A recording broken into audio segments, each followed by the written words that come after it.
a lot of our work has always involved being able to do it yourself and to adapt it yourself as well. So especially with the 3D printing got for us interesting when it became open source, and at the moment that you could build this machine yourself and that you could change it. So we always like to experiment with processes and to change and hack the processes. So it's important that you have it in the same space, and a lot of ideas I think come from playing with the material and playing with so the the studio tools and the studio has a part where we just work on the computer, and then the other, like a big part with all different kinds of machines and things to work with. Yeah, it's a making space. Very dusty. In 2009 we started to print with ceramic, 3D print with ceramic, and we open sourced this technique. So we put all our findings online so for others to work on. And in this sense we met Charlie Stern. He's a British glass blower, and he was interested in the ceramic printing to use it for mold making for glass.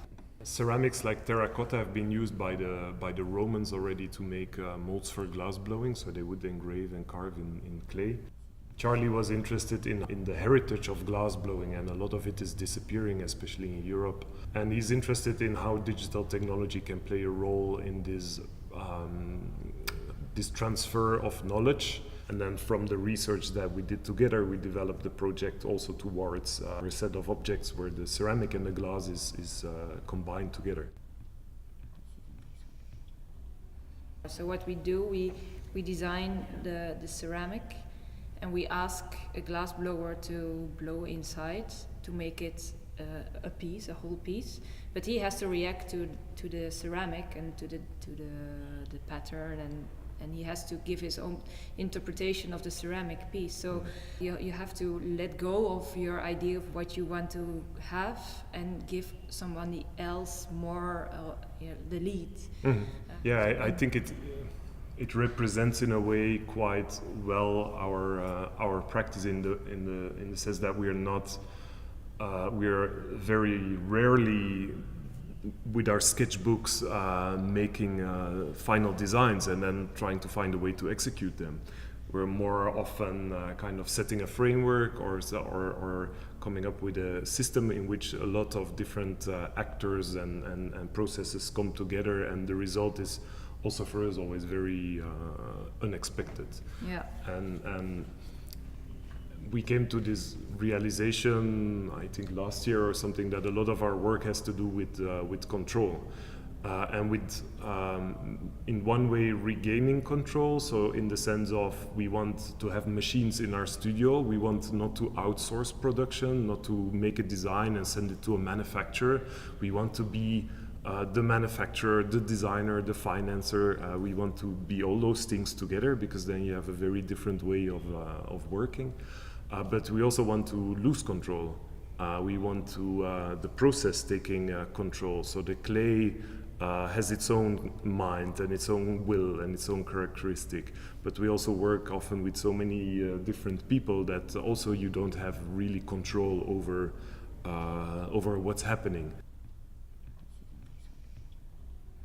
Who is the author of a piece? In a way, it's like many people, and it just comes together by, adding different influences. So, I think that's also an important aspect.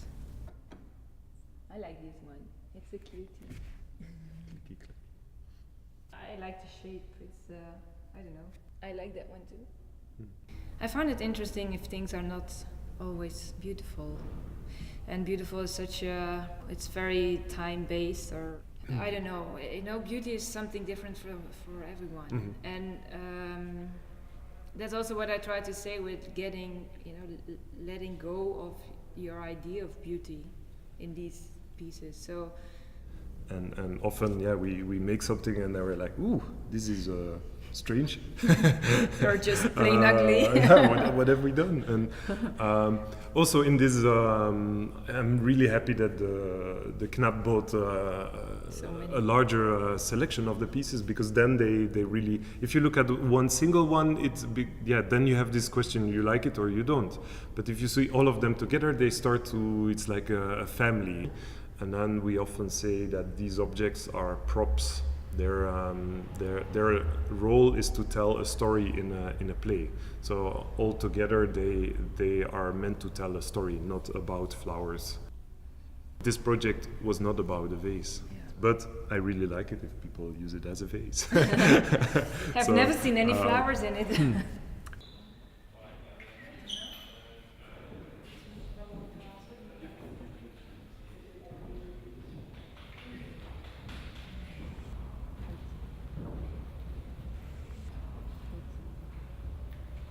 This is the caliper. So this is the sensor strip that rolls over the sensor on the inside. Yeah. And it's such a beautiful pattern, but only people that know something about sensors, and they will see like, this thing works, because there's the sensor strip, and if you move it, there's a sound inside, so it does tick, tick, tick, tick, tick, tick, tick, at some arbitrary unit. So you feel that it communicates to you that it is measuring. Yes. It is doing something. It's doing tick, tick, tick, tick, tick, tick, tick. So this is a tape measure. It's just a regular tape measure, but then without units on it. If things are digital, it doesn't matter if it is centimeters or inches. It's just, the size. So, and this is a angle measurer. It's just measuring which angles. It's interesting because every time there's an article is written on about these tools, they're referred to as analog tools, which is the opposite of digital tools, but they're actually digital. So inside there's lots of electronics that translate the movement with wireless to the computer, so yeah, they're analog, they're physical, but they're digital as well. So they combine both worlds. They break out of the computer world into the physical world.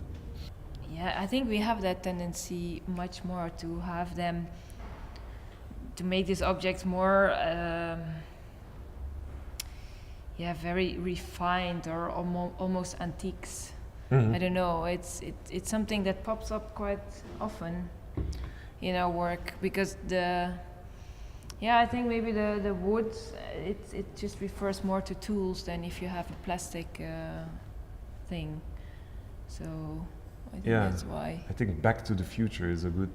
Back to the Future, yeah. Yeah, we do something that is maybe, we show a scenario that is maybe 5 years in front of us, or 10 years in front of us, but we also want to show that it refers to the past. Yeah. It's a little bit of speculative design, where you tell something about that's not here, but in the future.